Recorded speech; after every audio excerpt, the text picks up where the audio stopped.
And joining us now is Dr. Lawrence Kobilinsky, a crime scene analyst and professor at the John Jay College of Criminal Justice here in New York. Good morning. Good morning. And this whole story has had some conflicting reports already coming out of it.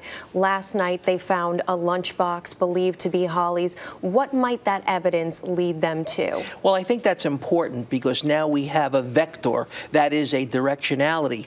She was abducted from the home. They find the lunchbox.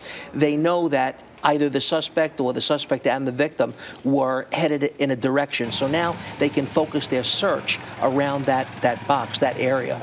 We originally were told that her brother told police that she was pulled from the home, dragged into the woods by a man in camouflage, but now it sounds more like she was forced into the woods, forced to walk by her own. Is that change in story an indicator of anything to police? Well, at first when I heard that, I thought that was the red flags went up. If you're an eyewitness, you're the last person to see the victim, and now your story changes from dragging to walking. It raises some questions, but on the other hand, there's a lot of misinformation out there, and it could have been an internet rumor. I just don't know. I think the TBI, the state police, are now saying she walked out with the perpetrator. Mm-hmm. As Betty just reported, Holly's father seems to think this could be someone close to her, someone who knows her routine. What are the chances of that? Well, I think that that's rather high because clearly whoever did this waited until the father had left the house, as well as the mother. So it's quite possible that he knew this. Whoever did this knew that she would come out of the house on her way to school at a certain time. He was waiting for her.